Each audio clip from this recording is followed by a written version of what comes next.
Have you ever done something you wish you could do a redo of it? Well, I feel like I've cheated you a little bit because I didn't give you a lot of the information that I had on the last video, which was on ozone, because on oxygen, because I didn't include things like ozone or hyperbaric chambers. So I want to take you a little bit deeper, because the goal is to get you breathing so you're exhaling completely and inhaling completely. But there's a lot of things I didn't share with you because I had basically forgotten about them, because it's been so long ago, about 30 years, that I wrote the book Oxygen Deprivation Syndrome. So today I'm going to kind of just go over the basics with you, and hopefully it will take you deeper and it will get you breathing more deeply, and it'll make you understand the value of the change of oxygen and carbon dioxide that you're doing in your lungs and you're breathing. So to start with, it was about 30 years ago, and I didn't talk about ozone because ozone has gotten a really bad rap by the media, because the ozone layer is really important. Now what happens is, if you've seen the sunlight pulling moisture up into the clouds, you can see it climbing, and it goes up into the clouds and it comes back down as rain. Well, what you don't know is that above the clouds there's the ozone layer.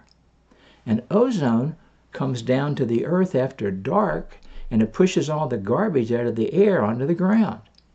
Now, it doesn't do it in the daylight because the hydrocarbons are being lifted by the sunlight, and it's being pulled up. In the dark, it comes down and it cleans the air. So I want to teach you a little bit about ozone, because I have 2 ozone steam cabinets in the basement of our house, because ozone is O3, not O2. So ozone has an extra oxygen molecule in it. So when it goes into the skin and the peptides of the skin is broken down into oxygen, O1, and it's assimilated by the body. So I just want to give you a little background on that, because if you ozonate water and you drink the water, it puts extra oxygen into your body. And our next video, of course, is going to be on water. So I'll get into that a little bit later. I had a friend a long time ago, retired lieutenant colonel from the Marine Corps, and he was a deep sea diver, and he took crews down to work on oil rigs all over the Gulf of Mexico and the North Sea. Well, the North Sea is warm water. I didn't know that, because the Gulf Stream goes up along the East Coast, goes between England and France, and goes up into the North Sea. Well, he had hyperbaric chambers because they were used for decompression for his deep sea divers if they got the bends, if they came up too fast. Well, I learned an awful lot about hyperbaric chambers from Terry. Well, here's something that I didn't realize until I met Terry, that if a person has a stroke and you can get them into a hyperbaric chamber soon enough, there are no bad effects of the stroke. Why? Because the body is having pressurized oxygen forced into all the tissues and the cells. So if you have an opportunity in your local area to find somebody that has a hyperbaric chamber, and you have any kind of malady that is oxygen deprived, you need to go try it. You need to go get in it, and they put a couple pounds of pressure in the chamber, forcing oxygen into all your tissues. We have a friend who has the C, and she finally got a hyperbaric chamber, and the C is all gone out of her body now. So I want to talk a little bit to you today about oxygen saturation. I have an oximeter that I can put on my finger, and it reads my oxygen content level. Well, oxygen and air changes, the saturation changes with elevation. For example, at 500-foot elevation, air is 20.9% of oxygen. At 2,000 feet, it's only 19.4% oxygen, and at 5,000 feet, it's 17.3% oxygen. So no matter how much air you breathe, there's that much less oxygen in the air. You know, science is observation, and the Chinese observe things for hundreds of years. Now, over here in this country, we're impatient, and we jump to conclusions. We get into stuff, and we don't know what it does, and we don't know what the long-term effects of it are. Altitude exposure is known to cause increase in adrenergic activity and blood pressure and heart rate. Why do you feel better at higher altitudes? Because the initial euphoria is the result of increased dopamine, the neurotransmitter contributing to feelings of pleasure when entering high altitude. It just feels good going up in the mountains. Now, I'm not saying stay in the mountains, but it feels good when you get there. So the effects of altitude have a lot to do with the aging process. People with, in fact, studies have shown that there's a 50% lower risk of dying of Alzheimer's and dementia if you live at high altitudes. Now, I don't know why that is. That's what it is. So if you live at high altitudes, there are certain advantages. There are certain disadvantages. One of the disadvantages is there's less oxygen molecules in the air. You know, I have a little sister that lives in Colorado Springs. She's been there for about 50 years. And I've watched her health over those 50 years. And she has challenges that I don't have closer to sea level. Now, so if you're in a high altitude and you're having a problem breathing, well, why do you think so many people move to Arizona and to Florida? Because it's lower altitude and there's more oxygen in the air. You know, at one point I worked with 8 Olympic runners that ran faster than the 4-minute mile. They were studying at Georgetown University. But in the summertime, they would go to Colorado, they'd go to Boulder, Colorado, and train up in the mountains because it increased the ability of their body to assimilate oxygen. So when they got at the lower elevations, they had more oxygen. They would assimilate more oxygen from the air at lower altitudes. So I'm just going to buzz through. I've got about 14 pages of information, and I'm just going to buzz through it for you. And then I'm going to give you a copy of it if you contact me, because I really want you to be healthy. That is the goal. My whole goal of this whole program is to get you healthy. And if you have any family members that have poor health, I mean, I wish you would, you're welcome to teach anything that I share with you. You can blame it on me, but share everything you can. Let's see. Let me skip down a little bit. You know, we're told now that the oxygen level now is 21% in dry air, but that's really not accurate. When I wrote Oxygen Deprivation Syndrome 30 years ago, I had been working with the University of Miami School of Medicine, and it became obvious to us that in concentrated areas of concrete and brick and pavement and tar, that the oxygen level is only 12%. Well, what happens when you get down to 12%? Well, you go into fear and you go into survival. Why do you think people in the deepest inner cities of America, where there's just no vegetation at all, why do you think they get so angry? Well, they're oxygen deprived. And I really didn't understand this till I was studying. There was a group of scientists that did one of those, built those self-enclosed areas where they could produce their own oxygen, produce their own food, and they can live in that center for a period of time. And these were scientists. These weren't a bunch of dummies. These were people that were well educated. And there was about 5 to 7 of them went into this confined area. I think it's called a biosphere.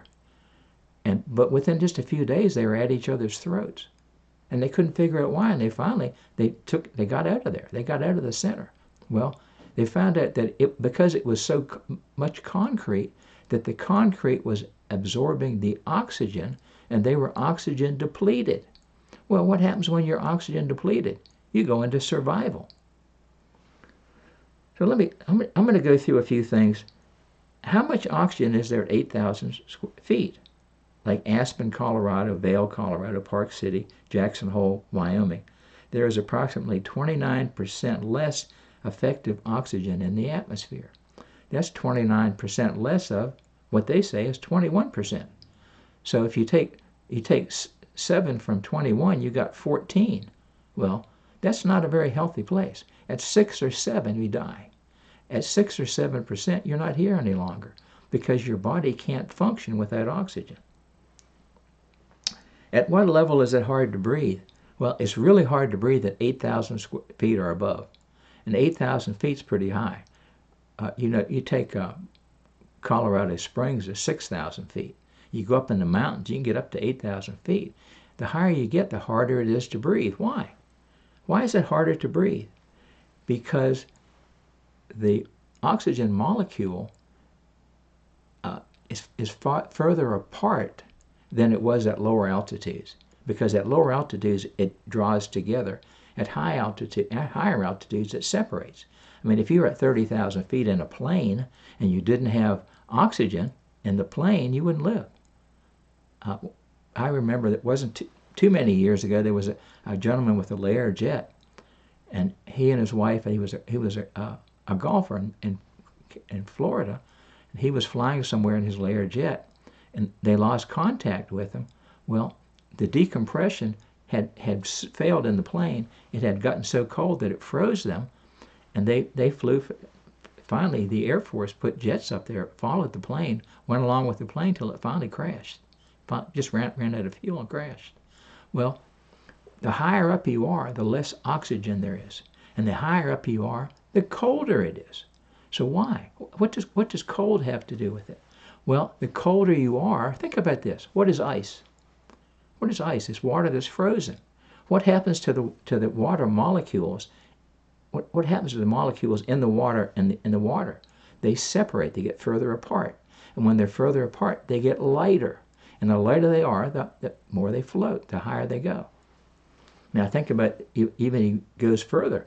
You take water in the other direction, you take it as hot as you can get it, and you turn it into steam, and what's it do then? It rises. Heat rises, cold drops. Heat rises and cold drops. So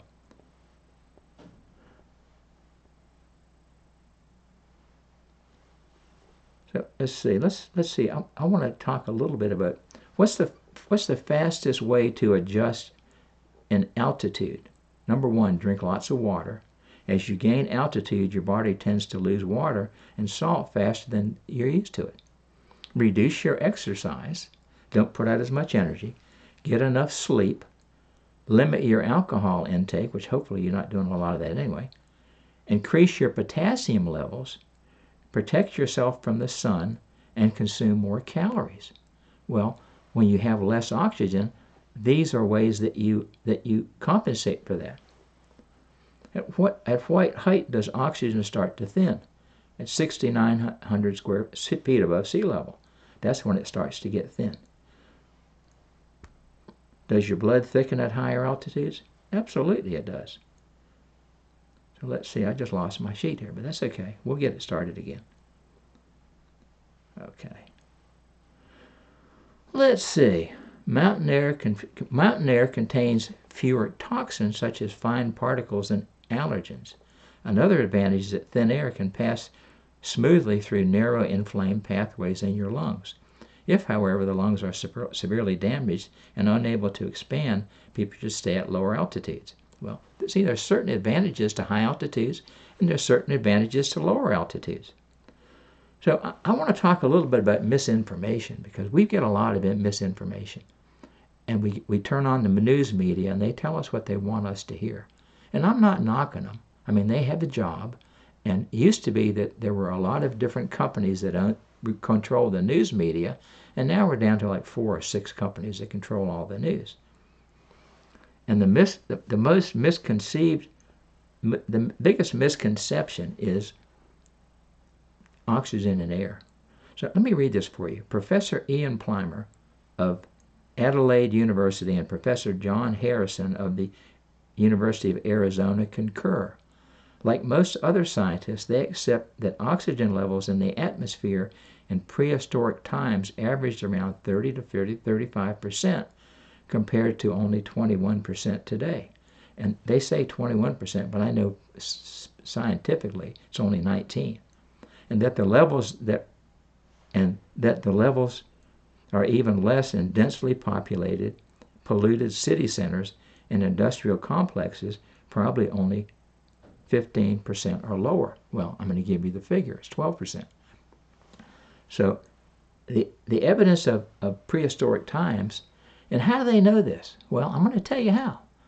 They took a crystal that had oxygen pockets in it, and they broke open the crystal and they analyzed the oxygen content in the crystals.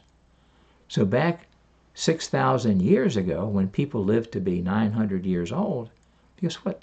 They had 35% oxygen in their air, and they were oxygenated. And what happens when you're oxygenated? Well, I told you in the last video that I did some acetylene welding, and when I turned the air up in my torch, it got hotter and hotter and hotter. What does air do? Air is the flame that it's a generator that generates the flame of the power. So the more oxygen we have, guess what? Now we can get too much oxygen, then we get lightheaded and we pass out. Now, remember the last video we talked about if you do this breathing exercise, you might just get lightheaded. Well, you'll get lightheaded if you're oxygen deprived. Now, this is not scaremongering. It's not about doomsday. It's what you need to understand that you have the ability to increase your energy levels and increase your oxygen by what? By exhaling completely and filling your lungs completely. And this is not rocket science. This is just common sense. You can't buy common sense. You have to grow into common sense. I mean, there was a time when we were all agrarians and we all learned on the farm and we observed what the animals and the trees and the plants did, and we got a lot of our foundation right from the earth. Where does all the value come from on the planet? It comes out of the earth. Where does diamonds and rubies and emeralds and gold and silver? They come out of the earth.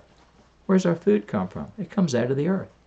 Well, we came out of the earth because we're hydrogen beings. We're hydrogen beings. And what is oxygen? The oxygen molecule is 2 atoms of hydrogen and 1 atom of oxygen.